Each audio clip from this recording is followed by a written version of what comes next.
کیا کہہ رہے ہو ریان؟ تمہارا دماغ ٹھیک ہے؟ آنزا کو جیسے ہوش آیا۔ میں تم سے نکاح کیسے کر سکتی ہوں؟ بھول گئے ہو کیا میں تمہارے بھائی کی بیوی ہوں؟ غصے سے سرخ پڑتے چہرے کے ساتھ اس نے اسے دیکھا اور دونوں ہاتھوں کی مٹھیاں بھینچ لیں۔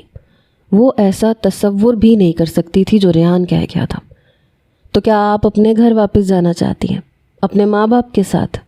بھائی سے کیا ہر وعدہ توڑ کے؟ آپ نے وعدہ کیا تھا نا ان سے کہ آپ ہمیشہ ہمارے ماں باپ کا خیال رکھیں گی، تو پھر اب جب ماما کو سب سے زیادہ آپ کی ضرورت ہے آپ انہیں چھوڑ کے جانا چاہتی ہیں؟ ریان اس کی آنکھوں میں آنکھیں ڈال کے اسے پوری طرح ہلا گیا تھا۔ نہیں، میں یہاں سے کہیں نہیں جانا چاہتی، لیکن میں یہاں شرجیل کی بیوہ بن کے رہنا چاہتی ہوں، تمہاری بیوی بن کے نہیں۔ بے وقوفوں جیسی باتیں نہ کریں آنزا، آپ بھی جانتی ہیں کہ شرجیل کی بیوہ بن کے آپ زیادہ دن یہاں نہیں رہ سکتی۔ آپ کا اور شجی کا ساتھ صرف نکاح کے کاغذ تک ہی محدود تھا، اس لیے آج نہیں تو کل آپ کو اپنے گھر جانا پڑے گا۔ ریان نے اسے حقیقت کا آئینہ دکھایا تو روتے ہوئے وہ واپس اپنے بیڈ روم کی طرف دوڑ پڑی، جو شرجیل نے بہت محبت سے اس کے لیے بنایا تھا۔ بستر پہ گرتے اس کے آنسوؤں کا غبار بہہ نکلا۔ یہ کیسے ممکن تھا کہ وہ اپنی ذات کسی اور کے حوالے کر دیتی، جبکہ اس نے ساری زندگی صرف ایک ہی شخص کا نام تصور کیا تھا، اسی کا ہاتھ تھام کے وہ ساری زندگی گزارنا چاہتی تھی، اور وہی شخص اسے بیچ راستے میں چھوڑ کے چلا گیا تھا۔ شام تک وہ اپنے کمرے سے باہر نہیں نکلی، اور جب شام کو ہمت کر کے اپنے کمرے سے باہر نکلی تب تک اس کے والدین جا چکے تھے۔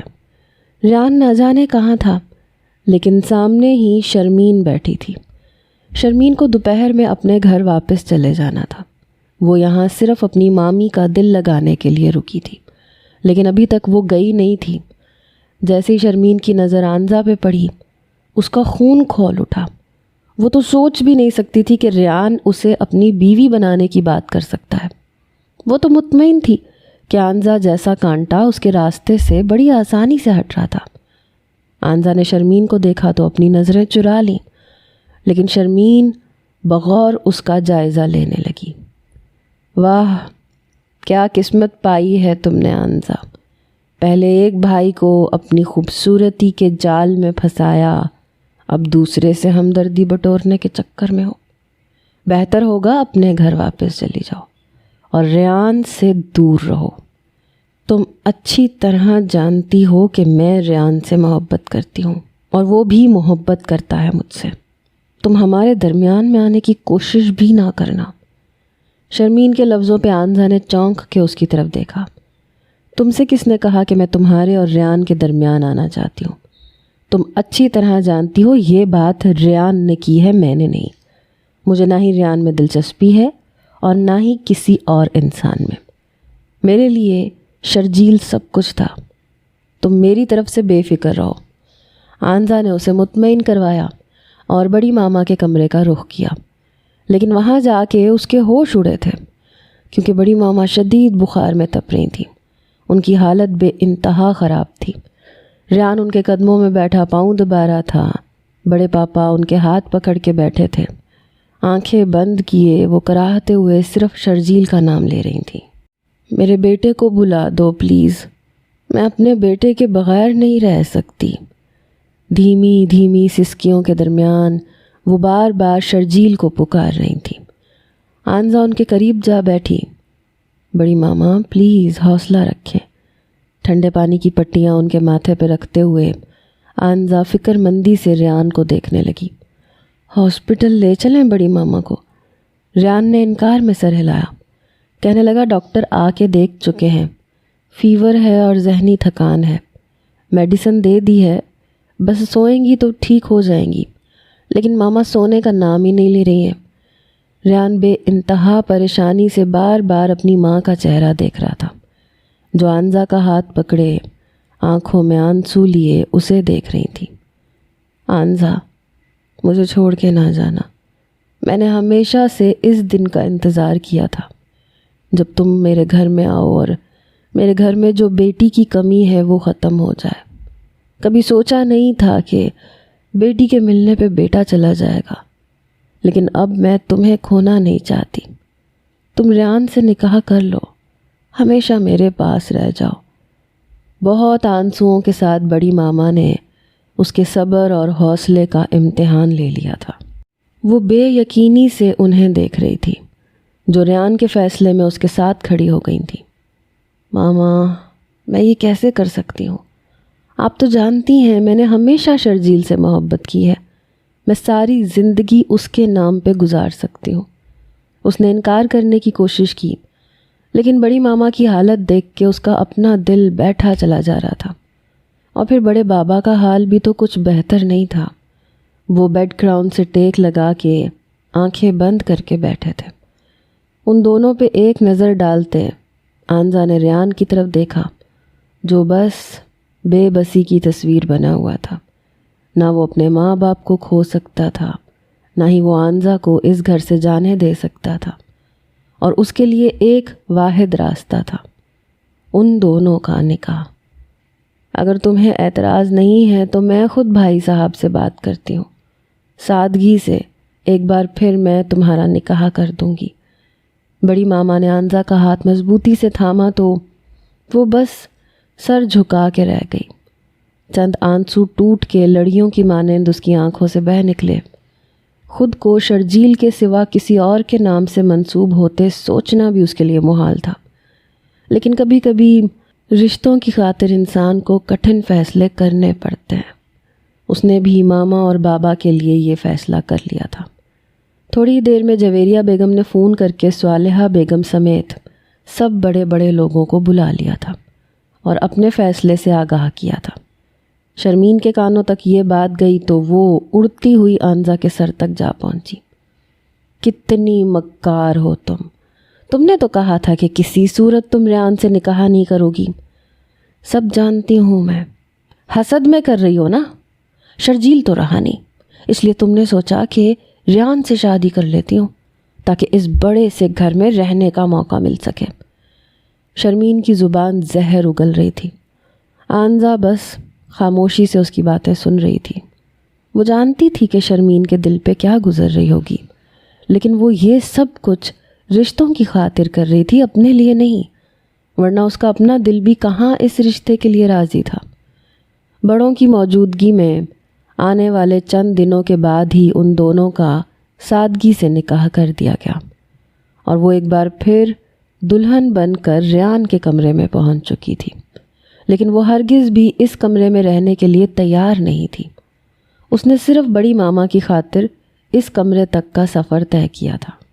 لیکن جیسے ہی ریان کمرے میں آیا وہ بیڈ سے اٹھ کے کھڑی ہو گئی.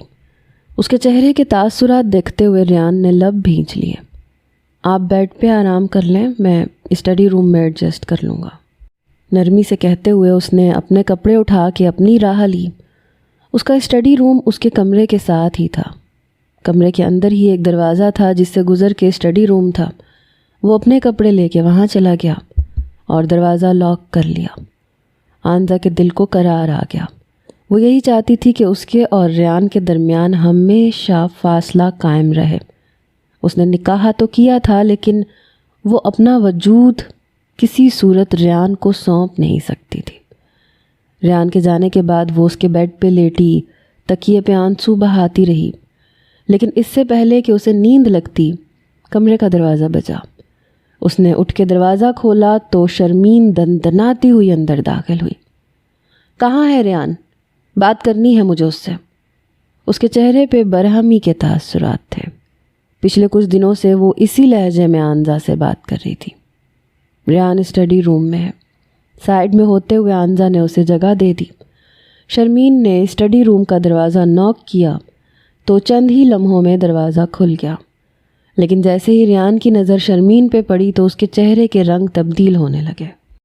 یہ کیا طریقہ ہے کسی کے بیڈ روم میں آنے کا؟ وہ انتہائی سختی سے غرایا تھا. شرمین نے ایک گہری نظر کمرے اور اسٹڈی روم پہ ڈالی اور چند لمحوں میں ہی اس پر حقیقت آشکار ہو گئی. اس کے دل میں ایک سکون سا اتر گیا. بنا کچھ سوچے وہ ریان کے سینے سے جا لگی. میں جانتی ہوں ریان، یہ سب کچھ تم نے اپنے پیرنٹس کے لیے کیا ہے اور میں تمہاری قدر کرتی ہوں. لیکن آج نہیں تو کل تمہیں مجھے اپنانا ہی ہوگا، ورنہ میں مر جاؤں گی تمہارے بغیر۔ شرمین نے انتہائی جذب کے عالم میں خود کو اس کے سینے میں سمویا۔ یہ منظر دیکھ کے آنزا کو عجیب بے چینی کا احساس ہوا۔ شرمین، ابھی جاؤ یہاں سے، یہ وقت ان باتوں کا نہیں ہے۔ ریان نے آہستگی سے شرمین کو خود سے دور کیا اور واپس اسٹڈی روم کا دروازہ لاک کر لیا۔ شرمین مسکراتے ہوئے پلٹ کے اس کے قریب آئی۔ بس اسی طرح فاصلہ بنائے رکھو، جلد ہی تم واپس شرجیل کے بیڈ روم میں ہوگی اور یہ بستر میرا ہوگا۔ انگلی سے بستر کی جانب اشارہ کرتے شرمین کے چہرے پہ خوشی ہی خوشی نظر آ رہی تھی۔ ان دونوں کے درمیان کے فاصلوں کو وہ پوری طرح سمجھ چکی تھی اور اسی بات کا اسے فائدہ اٹھانا تھا۔ مجھے نیند آ رہی ہے شرمین، اب تم بھی جا کے آرام کرو۔ آنزا نے اسے کمرے سے باہر نکال کے دروازہ لاک کر لیا تھا اور بیڈ پہ بیٹھتے گہری سانسیں لینے لگی تھی۔ اسے شرمین سے اس بے باکی کی امید نہیں تھی کہ وہ ریان کے سینے سے جا لگے گی۔ وہ سب کزنز تھے، لیکن ان کے درمیان ہمیشہ حدود رہی تھیں۔ بے انتہا محبت کے باوجود بھی آنزا کبھی شرجیل کے سینے سے نہیں لگی تھی، نہ ہی ریان نے کبھی اس کے ساتھ ایسی کوئی حرکت کی تھی۔ بلکہ وہ تو جب سے شادی ہو کے آئی تھی، ریان نے اسے ایک بار بھی تم نہیں کہا تھا۔ وہ بے انتہا عزت سے اسے مخاطب کرتا اور اس کے اور اپنے رشتے کا پاس رکھتا، لیکن شرمین کی بے شرمی آنزا کو ایک آنکھ نہیں بھائی تھی۔ پتہ نہیں یہ اپنے گھر کب جائے گی۔ پھپھو نے عذاب کی طرح اسے میرے سر پہ مسلط کر دیا۔ بستر کی چادر کو مٹھیوں میں بھینچتے اسے صالحہ پھپھو پہ بے انتہا غصہ آیا تھا، جو اپنی اکلوتی بیٹی کو یہاں بھیج کے بھول چکی تھی۔ وہ آنزا کے ساتھ رخصتی میں جو آئی تھی، تو ابھی تک اس نے واپسی اپنے گھر کا رخ نہیں کیا تھا۔ نیند لمحے میں ہی آنزا کی آنکھوں سے غائب ہو گئی۔ بس یہی خیال ستا رہا تھا کہ کیا شرمین اسی طرح کی حرکتیں کرتی رہے گی۔ وہ یوں ہی بے چینی کے عالم میں کمرے میں ٹہل رہی تھی کہ جب ہی اسٹڈی روم کا دروازہ کھلا اور ریان کا چہرہ دکھائی دیا۔ آپ سوئی نہیں ابھی تک؟ اسے جاگتے دیکھ کے وہ بے اختیار ہی پوچھ بیٹھا۔ نہیں، مجھے نیند نہیں آ رہی تھی، سو جاؤں گی میں۔ آپ کہاں جا رہے ہیں؟ اس نے ریان کو کمرے سے باہر کا رخ کرتے دیکھا تو پوچھے بنا نہ رہ سکی۔ جب سے شرجیل گھر سے باہر گیا تھا اور واپس نہیں لوٹا تھا، تب سے وہ ہر باہر جانے والے سے پورا حساب کتاب لینے لگی تھی۔ کافی پینی ہے، بس وہی بنانے کے لیے جا رہا ہوں۔ آپ پئیں گی کیا؟ ریان نے اسے بھی آفر کی، لیکن اس نے انکار کر دیا۔ ریان کمرے سے باہر چلا گیا۔ وہ کچھ دیر یوں ہی کمرے کی بڑی سی گلاس ونڈو کے پاس کھڑی رہی۔ پھر اسے خیال آیا کہ اسے ریان کو کافی بنا کے دینی چاہیے تھی۔ وہ جب بھی کچن میں جاتا تھا تو سب کچھ الٹا سیدھا کر دیتا تھا۔ یہی سوچ کے وہ کچن میں پہنچی، لیکن اندر کا منظر دیکھ کے اس کے قدم کچن کے دروازے پہ ہی ٹھہر گئے۔ شرمین کافی بنانے میں مصروف تھی۔ ریان ایک طرف سینے پہ بازو لپیٹے کھڑا تھا اور ان دونوں کے درمیان شاید کوئی بات چیت چل رہی تھی، لیکن آواز آنزا کے کانوں تک نہیں پہنچ رہی تھی۔ اپنے لبوں کو کاٹتے ہوئے وہ واپسی کے لیے پلٹی ہی تھی کہ ریان کی نظر اس پہ پڑ گئی۔ آنزا، کچھ چاہیے آپ کو؟ اسے دیکھ کے وہ پوچھے بنا نہ رہ سکا۔ کافی پینی تھی مجھے، لیکن اب بن گئی ہے تو رہنے دے۔ نہ جانے کیوں اس نے جھوٹ کا سہارا لیا، یہ نہ بتا سکی کہ وہ کافی بنانے آئی تھی۔ It's okay, no problem. Coffee کا کپ ہاتھ میں پکڑتے ریان اس کے نزدیک چلا آیا۔ یہ بہت زیادہ ہے، میں اتنی زیادہ کافی نہیں پیتا، آپ اس میں سے پی لیں اور پھر مجھے بچا کے دے دیں۔ ریان نے کافی کا مگ زبردستی اس کے ہاتھ میں تھما دیا۔ آنزا نے ایک نظر شرمین کے چہرے پہ ڈالی، جس کے ماتھے پہ بل پڑ چکے تھے۔ آنزا کو اس وقت ہرگز بھی کافی کی تمنا نہیں تھی، لیکن اب جب وہ لے ہی چکی تھی تو اس نے مجبوراً 2 گھونٹ بھرے اور پھر ریان کے حوالے کر دیے۔ ریان نے اس کے ہاتھ سے کافی کا مگ لیا اور گھونٹ گھونٹ کافی اتارتے ہوئے خالی کپ ماربل کے ٹائل پہ رکھ کے شرمین کا شکریہ ادا کیا۔ چلیں آنزا کمرے میں، رات بہت ہو چکی ہے۔ وہ آنزا کو اپنے ساتھ لیے کمرے میں چلا آیا۔ شرمین ان دونوں کی پشت دیکھتی رہ گئی، اور پھر جیسے ہی کمرے کا دروازہ بند ہوا، شرمین نے کپ اٹھا کے بری طرح سے فرش پہ دے مارا۔ کپ چکنا چور ہوا تھا، اور ساتھ ہی شرمین کے ارمان بھی۔ اماں ٹھیک کہتی ہیں حمزہ، تم ڈائن ہو، ڈائن۔ پہلے شرجیل کو کھا گئی اور اب میری خوشیوں کو کھانا چاہتی ہو، لیکن میں اتنی آسانی سے ریان کو تمہارا نہیں ہونے دوں گی۔ ایک ایک کر کے اس نے کچن میں رکھی چیزوں پہ اپنی بھڑاس نکالی۔ شرمین آپ سے محبت کرتی ہے، آپ جانتے ہیں نا ریان؟ کمرے میں آتے ہی حمزہ ریان کے سامنے کھڑی ہو گئی۔ ہاں جانتا ہوں، لیکن مجھے اس سے محبت نہیں ہے، میں اسے انکار کر چکا ہوں۔ سینے پہ ہاتھ باندھتے ریان نے گہری نگاہوں سے حمزہ کو دیکھا۔ تو پھر اسے اس کے گھر کیوں نہیں بھیجتے؟ یہاں رہ کے اسے سوائے تکلیف کے اور کچھ نہیں ملے گا۔ لب بھینچتے حمزہ نے شرمین کے حوالے سے اپنی بات مکمل کر دی۔ میں اسے زبردستی یہاں سے نہیں بھیج سکتا، پھپھو خود اسے چھوڑ کے گئی ہیں، تو وہ خود ہی اسے لے کے جائیں گی، اور اگر وہ اپنی خوشی سے میرے یا گھر کے کام کرنا چاہتی ہے تو میں اسے کبھی بھی منع نہیں کروں گا۔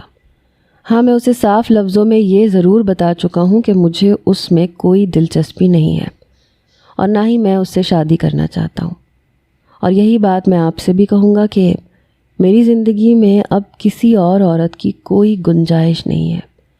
ریان نے حمزہ کے کندھے پہ ہاتھ رکھتے دباؤ ڈال کے اپنی موجودگی کا احساس دلایا، تو حمزہ کے وجود میں کرنٹ دوڑا تھا۔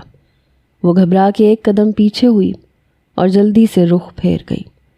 ریان نے دوبارہ اسٹڈی روم کا رخ کیا اور دروازہ لاک کر لیا۔ یہ ان کی شادی کی پہلی رات تھی، جو بہت عجیب و غریب طریقے سے اپنے اختتام کو پہنچی تھی۔ اگلی صبح جب وہ کمرے سے نکلی تو اسے دیکھتے ہی جویریہ بیگم نے ناراضگی کا اظہار کیا۔ نئی دلہن ہو، کل رات کو ہی شادی ہوئی ہے، نہ چوڑیاں پہنی ہیں، نہ گلے میں کوئی زیور ہے، سوٹ بھی دیکھو کیسا پھیکے رنگ کا پہن رکھا ہے۔ کچھ تو تیار ہو کے آؤ بیٹی، محبت سے کہتے ہوئے ان کے چہرے پہ مسکراہٹ آئی تھی۔ بہت دنوں بعد حمزہ نے اپنی بڑی ماما کو مسکراتے ہوئے دیکھا تھا، اسی لیے بنا کچھ بولے اس نے واپس اپنے کمرے کا رخ کیا، چند چوڑیاں نکال کے اپنی کلائی میں ڈالیں، لباس بھی کچھ شوخ رنگ کا پہن لیا۔ لپسٹک لگا کر وہ اپنے لبوں پہ پھیرتے ہوئے بے اختیار ہی کچھ گنگنانے لگی۔ جب اسے اپنے پیچھے کسی کی موجودگی کا احساس ہوا، تیزی سے پلٹ کے دیکھا تو وہ اس سے کچھ فاصلے پہ کھڑا بس اسے ہی دیکھنے میں محو تھا۔ شرمندہ سی ہوتی وہ جلدی سے اپنی لپسٹک کو ہلکا کرنے لگی۔ اچھی لگ رہی ہے حمزہ، کیوں لائٹ کر رہی ہیں آپ پہ ڈارک لپسٹک سوٹ کرتی ہے۔ ریان اس کی تعریف کرنے سے پیچھے نہ ہٹا تو اس کے ہاتھ اور بھی بری طرح کانپنے لگے۔ نظریں چراتے میک اپ باکس سمیٹ کے واپس الماری میں رکھا اور اپنے دوپٹے کی تلاش میں نظر دوڑائی۔ دوپٹہ کہاں رکھ دیا میں نے؟ دوپٹہ نہ ملا تو وہ چڑچڑاہٹ کا شکار ہونے لگی۔ ریان نے مسکرا کے اسے دیکھا، پھر الماری کھول کے ہینگر میں سے دوپٹہ نکال کے اس کے آگے رکھ دیا۔ آپ نے الماری سے دوپٹہ نکالا ہی نہیں تھا۔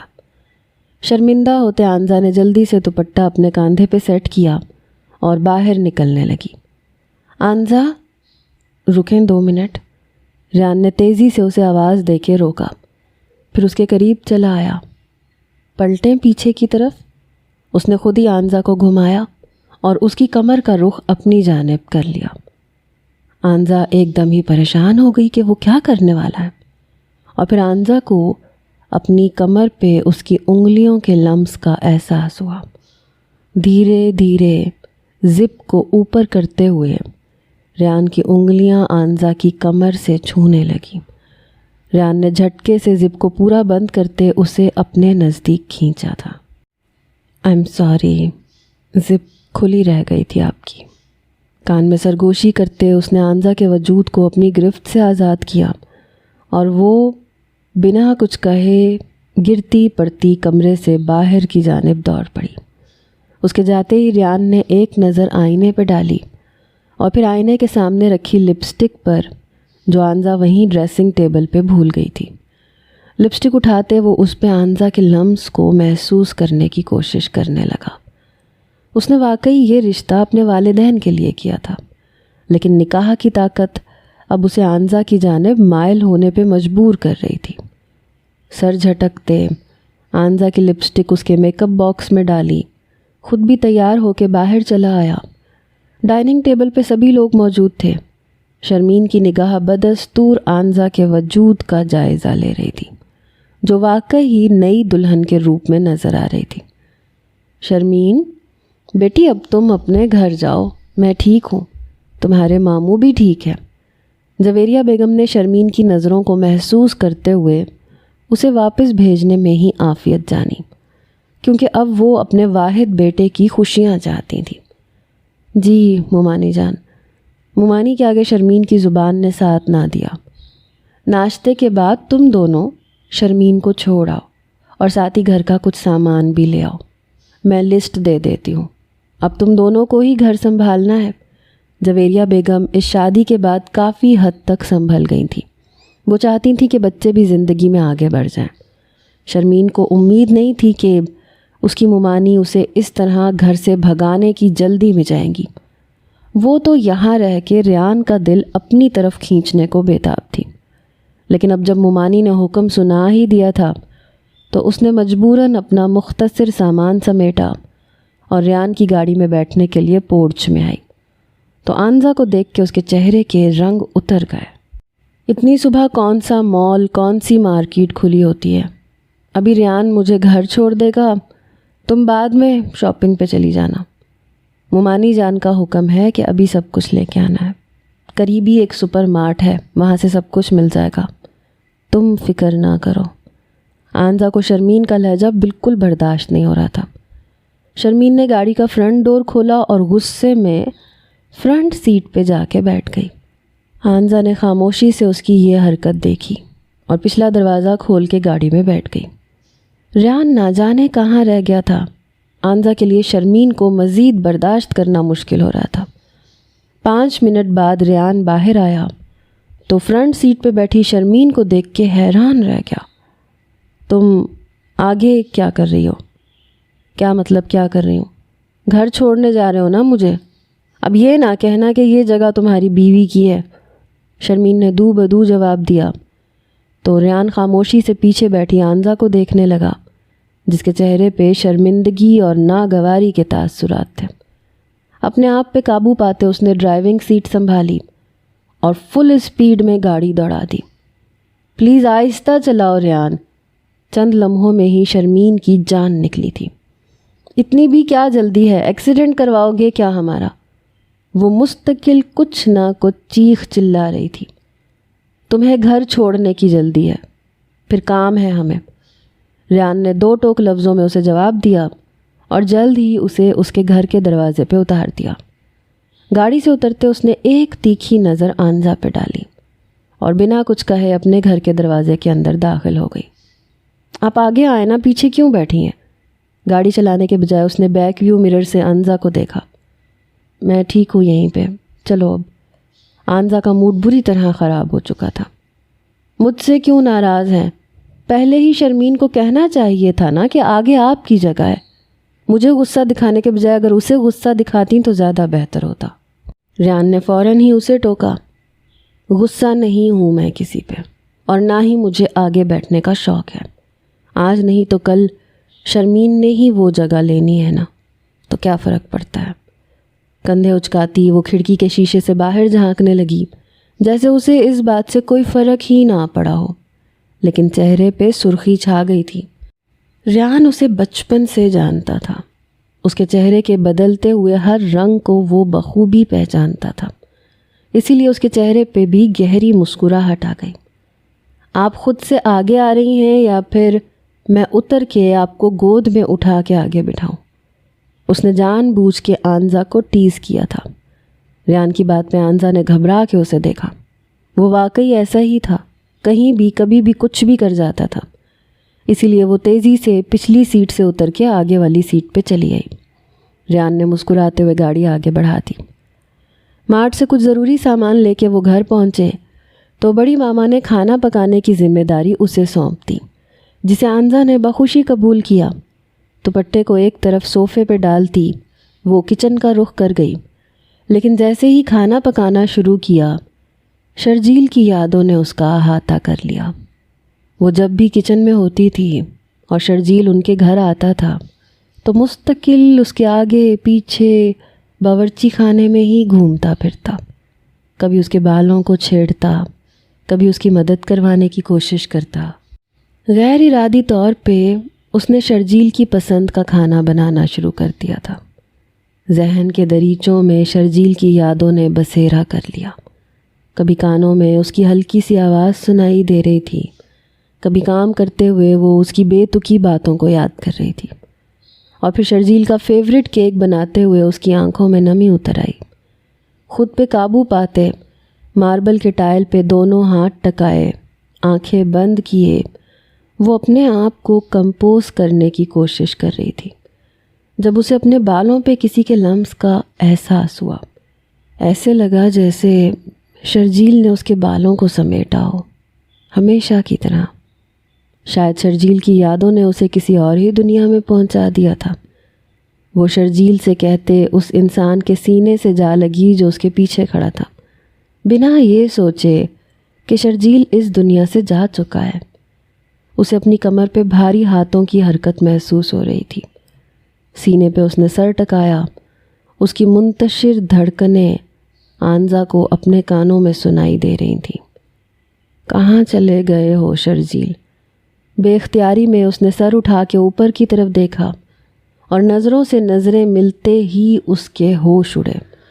وہ جسے شرجیل سمجھ رہی تھی وہ ریان تھا، جو مضبوطی سے اسے اپنے حصار میں باندھ چکا تھا۔ وہ گھبرا کے پیچھے ہونے لگی، لیکن ریان نے اس کی کمر کو اپنے ہاتھوں کی گرفت سے آزاد نہیں کیا، بلکہ اس کی جھولتی لٹوں کو کانوں کے پیچھے کرتے اس کے چہرے پہ جھکنے لگا۔ آنزا نے گھبرا کے اپنی آنکھیں میچ لیں اور پھر اسے اپنے لبوں پہ دہکتے ہوئے انگاروں جیسا احساس ہونے لگا۔